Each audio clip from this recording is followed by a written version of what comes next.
This video is sponsored by Dubby Jitterless Energy Blend and by Reaper Apparel Company. Stay tuned till after the video to learn how you can save 10% off of your order.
You know, I have watched NASCAR for over 30 years at this point.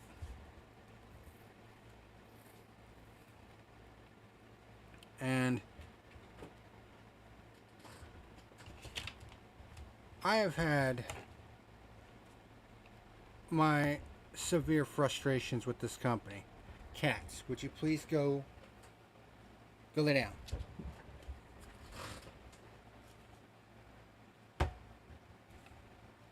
Gets to move every time.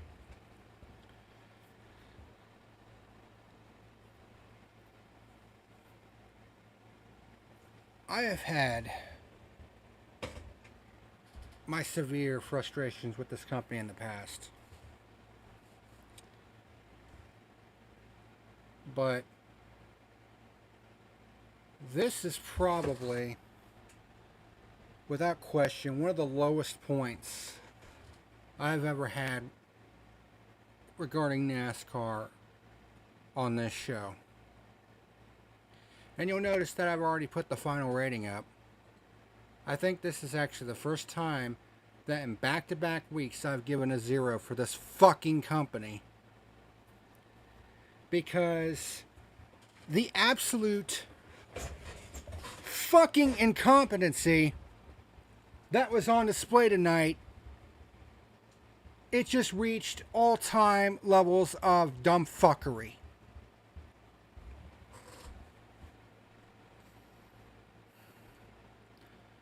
Like, where do I even begin? And you know what makes this even more fucking frustrating?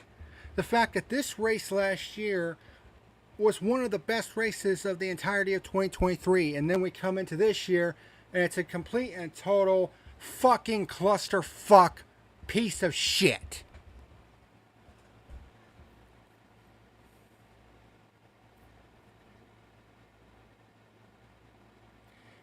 And when I say incompetency, I'm talking about the drivers, the fucking cleanup guys that were out there, NASCAR officiating, like the whole fucking 9 yards.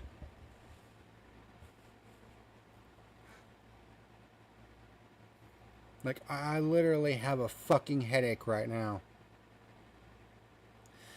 Considering that this is the second fucking week in a row that we've been subjected to this absolute fuckery.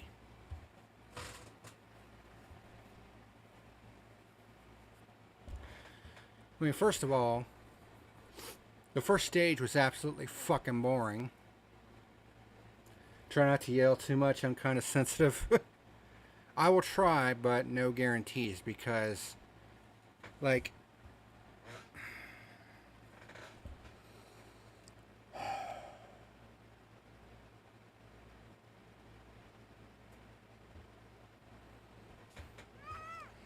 I am just... What? What do you want, cat? Come on, go lay down. Come on. Go. I'm in the middle of something. Like, how you can defend NASCAR after tonight, I mean, you're either fucking getting paid by them, or you're just one of these people that likes to just take it right up the fucking ass.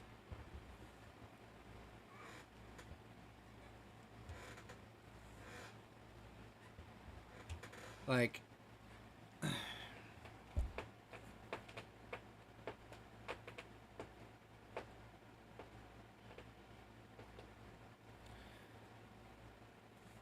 I honestly think it's time for the drivers to stand up to NASCAR and tell them to stop with their BS. I mean, it's honestly just a fucking, like, I don't even know where to begin with this, because it was just a total disaster tonight. Because this race started in the daytime in hot conditions, and I had a feeling that the racing was not going to be all that good at the beginning of this race, because we saw that in 2021, exact same conditions. And lo and behold, that's what we got. Now, when the rains came at the halfway point, I was praying that it would act as a reset button of sorts. But it didn't really do anything.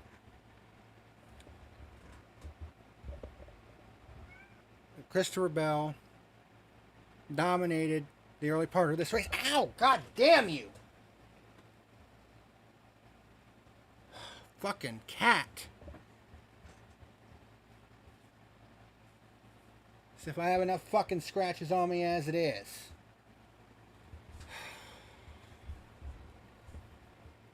Now, I'm already riled up as it is.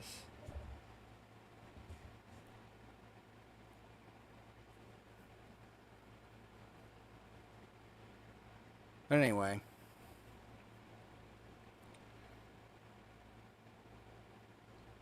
Yeah, Christopher Bell dominated the first half of this race. The ending was garbage, that's for sure, but the overtime rule has to go. Oh, I'm going to get to that. Trust me. Trust me. But then we get into the third stage, and that's when this race took a fucking deep dive right off the cliff. It basically all started at the end of the stage, at the end of stage 2, with Denny Hamlin. Because Kyle Larson passed him, and it looked like it was a clean pass. May have ran him up after the fact. Probably because Larson's getting a little sick and tired of Hamlin's bullshit. And of course, Hamlin was on the radio bitching and whining up a storm to the point where his crew chief basically had to tell him to stop. And if his crew chief is telling him to stop, that should tell you something. Not like in his post-race interview where he basically said, yeah, the racing was fine. Oh, god damn. I cannot fucking stand Denny Hamlin. Like, the dude is a fucking hypocritical dumb fuck. Like, he doesn't think that they're paying attention. Like, they're airing what you say on the fucking radio on national television. Like, you honestly think we're that fucking stupid.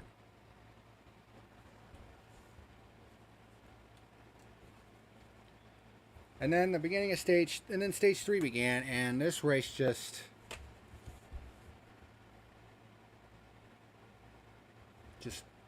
you want to talk about one of the worst stages possibly of all time since the stages were implemented?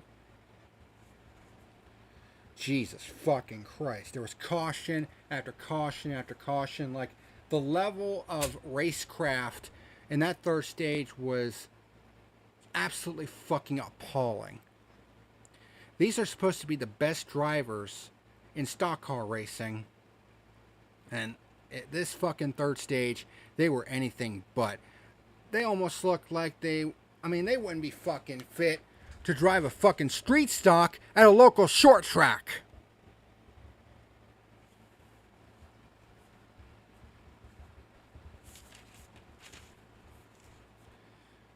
Then, you know what the most frustrating part about it is? Stage 3 actually had some decent fucking racing. The battle between Tyler Reddick and Christopher Bell when they were side by side for several laps. That was great. I was like, okay, finally we're getting some good fucking racing. And then Chase Elliott spins off turn 4 and ends that. And it was during this fucking caution that something happened which played into the end of this race, and I'll get to that as well. So most of the field comes in for service. Reddick restarts 11th.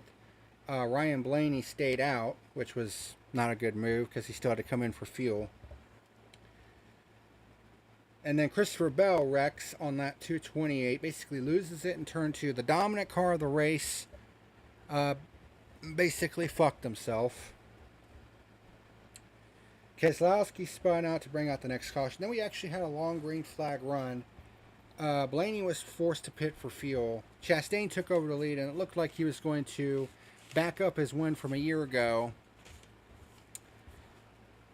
with a win this year. But then dickhead Hamlin chases him down, passes him with 8 laps to go, and I'm just like, fuck.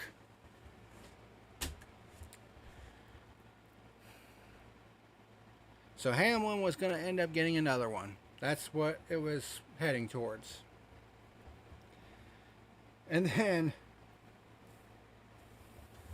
then there's contact between Noah Gragson and Austin Cindric coming off of turn 2 down the backstretch with 2 laps to go.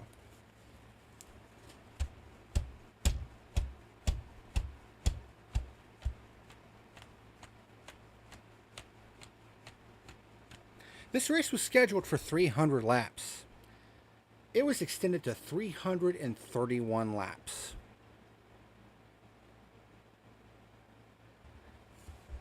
Because we had 5 fucking overtimes. Are you fucking kidding me? Like, the ineptitude from these overtimes. It's sickening. You had the first overtime where Larson clipped the apron in turn 1, shot him up into Chastain, spinning him into the wall, which screwed Kyle Busch out of a ton of spots. Or not, because NASCAR, for some fucking reason, put Kyle Busch back and forth after it was all said and done. I'm sorry, what? Correct me if I'm wrong, but if you don't maintain your position under the caution flag, then you don't keep your spot. So, how was Kyle Busch able to retain his 4th spot? Answer simple, he shouldn't have. But NASCAR, for whatever fucking reason, decided to give him his spot back. Now, granted, it wasn't Kyle Busch's fault. He was just an innocent victim and all that. But NASCAR is usually like tough titties. You have to restart where you blended. Now, it ultimately didn't matter in the end because people started running out of fuel and he got wrecked on one of the next overtimes. But the point still stands. NASCAR fucked this up big time. To the point where you even had the NBC broadcast team saying that it wasn't right. That's when you know you fucked up. Then everybody started running out of fuel. This overtime period took 45 fucking minutes to complete.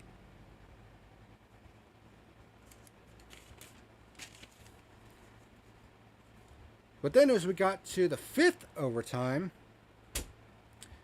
guess who I noticed starting near the front of the field and had a shot to win this race? They're getting lazier with their rules. Maybe they just aren't paying any fucking attention. But guess who was starting up near the front on this 5th and final overtime?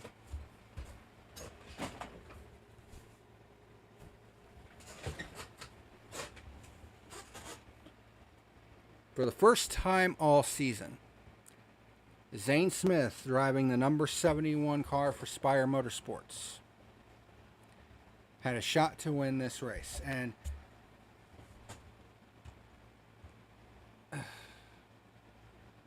I wanted so badly to see Zane Smith win this race. Not just because he drives the 71, which you all know is my favorite number.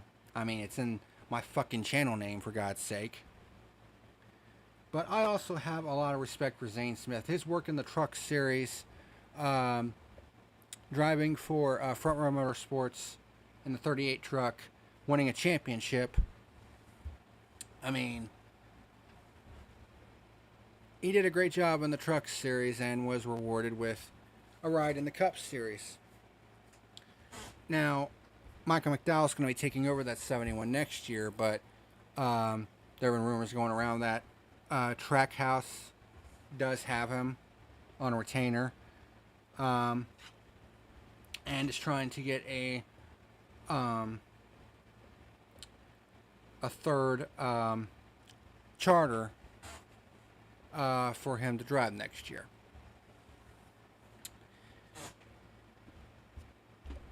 Tyler Reddick had a damn hard good charge at the end of that race.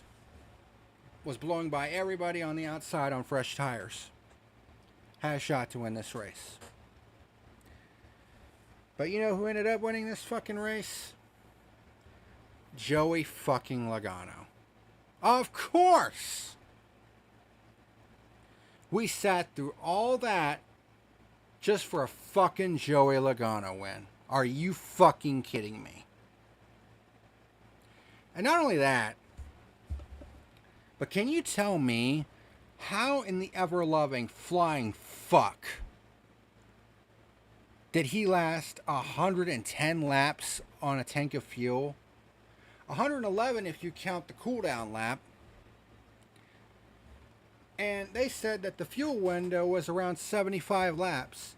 So how in the fuck did he save 35 laps worth of fuel when everybody else around him was way shorter than that?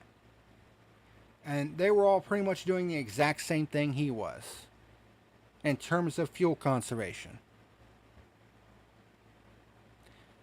And everybody was saying that they probably did some fuckery with the fuel cell, but of course when NASCAR said that there were no tech inspection issues, I just... Not to mention, on top of that, that the cleanup crew, there was one, I don't know if it was one of the overtimes, but they were finishing cleaning up. One of the trucks swerved to get down out of the way. There was actually somebody coming, I forget who it was, but nearly collided with the fucking truck at high speed. Like,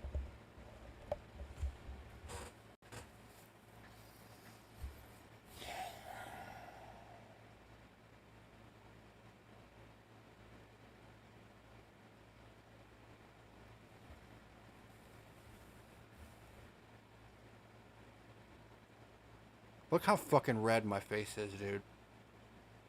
Like, that is how fucking heated I am from this. Because, I mean, I've watched a lot of races in the 6 years that I have fucking done this show. This may very well be the worst. This may very well, in terms of all the fuckery that went on with this race, This may very well be one of the worst, if not the worst, race I've ever covered on this show. And I've covered a lot of fuckery in terms of what NASCAR has done. But then again, am I fucking surprised? Like it's practically a part of their fucking makeup at this point. And it's shit like this that makes me wonder if I truly want to continue covering this fucking diarrhea-laden bullshit that is the National Association for Stock Car Auto Racing. Like, I don't know if I want to associate myself with this fucking bullshit anymore. Because the absolute incompetency of not only the drivers, the teams, and the fucking cleanup crew, but the officiating as well. Like,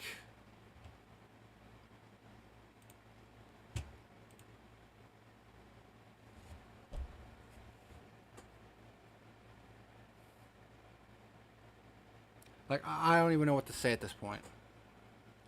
What else am I supposed to say at this point?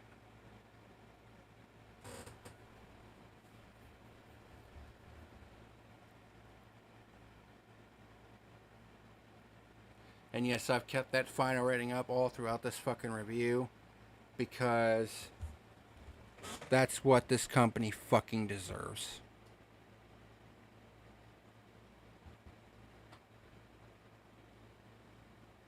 And if this is the type of fucking bullshit that we're going to have to deal with, then I don't know if I want to cover this company past 2024. I do sometimes ask myself, why do I still watch it? I've asked myself that same question too. And the answer to me is still obvious. Because I've said this on a number of occasions. When NASCAR is at its best, and I mean this, when NASCAR is at its absolute best, no fuckery, no other motorsport compares. Consistently inconsistent as NASCAR's bread and butter. Yep, that's pretty much it. But it's like Slapshoe said in his NASCAR Dam video. I forget exactly what it's called. The Dam of Legitimacy video, I think it's called. And I wholeheartedly agree with him. At its core, NASCAR produces a good product when it's left to its own devices. But NASCAR, as I said last week, cannot get out of their own fucking way. And I thought last week was bad. Fuck. I would say this week was even worse than last week, and last week was a total fucking disaster. People don't want to admit it because, oh hey, rain tires. But NASCAR ruined it because they wanted to do all that fucking hand-holding. That completely ruined it for me. I mean, in a lot of ways, this race was very similar to last week. Very boring first half, and then once we got into the second half, the shit show just continued getting worse and worse and worse. But the finish to this race, 5 fucking overtimes, which is a NASCAR record, and the number of cautions, which is 13 if you don't count the stage breaks, which is more than last week, by the way. And with the stage cautions, it actually broke the track record for most cautions at Nashville Super Speedway. And to think that last year was one of the best races of the entire year.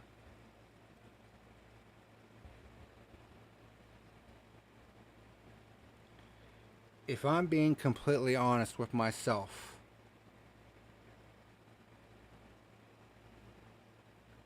I don't care if you're a Joey Logano fan or not, even you have to admit, this race was a fucking disaster.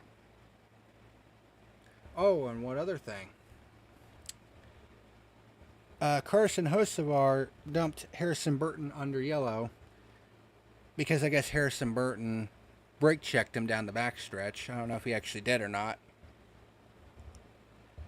But NASCAR said they would be looking into it and seeing if there was some kind of penalty that would be assessed. They didn't assess any kind of a penalty during the race. You know, I mean, you look at the penalty that Lane Riggs got from the truck race for doing some of the same shit, and it's like, what? So that was another thing that kind of got under my skin about the officiating tonight.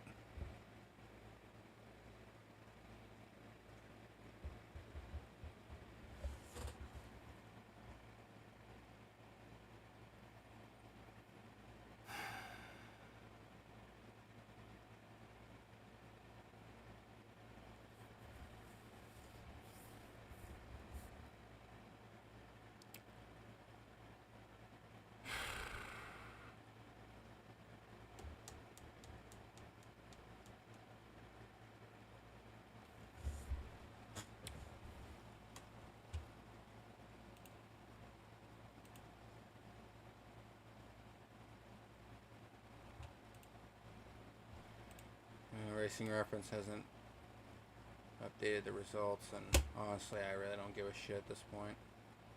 It doesn't matter. I mean, honestly, the 5 overtimes by themselves would have probably given this race a 0. But then when you factor in all the just absolute dumb fuckery that this race produced,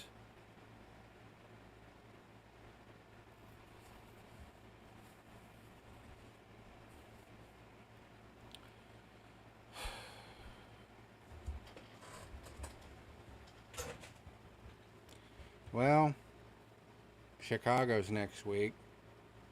So we got the street course race next week, and despite all the weather problems, last year was actually a damn good race. And we had, of course, SVG winning, which was pretty fucking crazy. So I'm hoping to God that Chicago is good next week, because I don't think I can take this shit 3 weeks in a row. I mean, honestly, the Olympic break can't come soon enough, because this shit is just so fucking frustrating to be a NASCAR fan right now, because they just can't get anything right now, it seems like. And covering this fucking shit is becoming more of a chore than it's actually worth. So I'm definitely going to be evaluating whether or not I want to continue covering this shit into 2025. Because this is fucking bullshit. This is fucking Bush League. We can all hope, yeah. But that's going to do it for tonight's edition of The Fuel. I mean, I've been doing pretty much... I mean, I said I would only go live for the crown jewels and special cases now, where, you know, if something stupid happens or something crazy happens, then I'm going to break in and do a live review instead of just doing a pre-recorded one like I had been doing. But this was one of those cases where I definitely had to get this shit off my chest, because tonight was just frustrating. And I know there are some Joey Logano fans out there, even you got to admit, this race was a disaster. This is honestly the point where you should stop watching. I mean, I'm thinking about it. I mean, I want to continue this show, but I'm thinking about covering something else right now for 2025.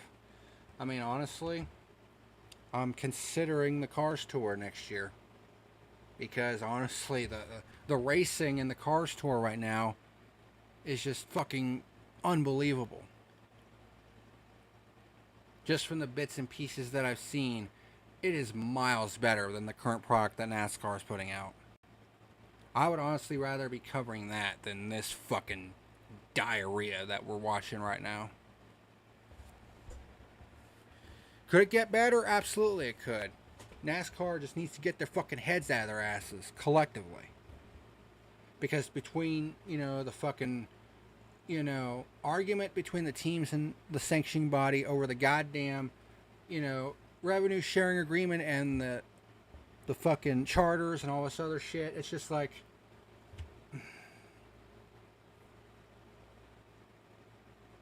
NASCAR's at a crossroads right now, and they need to fucking figure shit out before it's too late.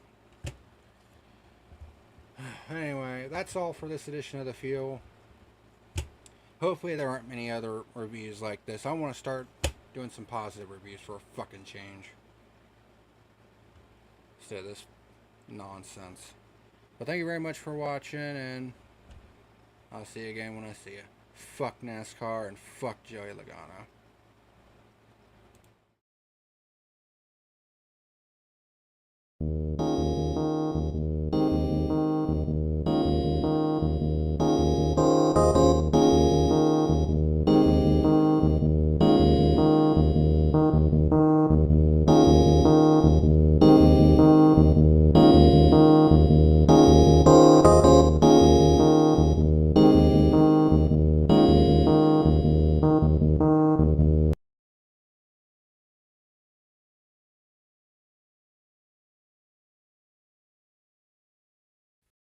Hey, what's happening, ladies and germs? This is the PackerMan letting you know that tonight's video was sponsored by Dubby Jitterness Energy Blend and Reaper Apparel Company. Special shout out to both of them for sponsoring my YouTube channel. Dubby Energy is a jitterless energy blend that contains coffee fruit extract and was designed to give gamers a boost of energy without all the downsides of regular energy drinks like crashes and harmful ingredients. And there are several different great flavors that you can try, such as Dragonade, Push and Punch, Galaxy Grenade, Beach and Peach, Watermelonada, and the limited edition Palm Blom flavor. And don't forget to get you a plastic shaker while you're at it. If you're interested in giving Dubby Energy a shot, there's an affiliate link down in the description box below. In addition to Dubby Energy, this video has also been brought to you by Reaper Apparel Company. By clicking on the affiliate link down below in the description box, you'll be able to browse through many of their different wares, such as hats, t-shirts, hoodies, and other cool items. And that's not the only thing. When you place an order and you go to checkout, be sure to type in the code PackerMan and you'll be able to save 10% off of your order. And it would also help me out as well if you use the affiliate link, so thank you if you do. And also, special thanks to both Dubby and Reaper Apparel for sponsoring my channel.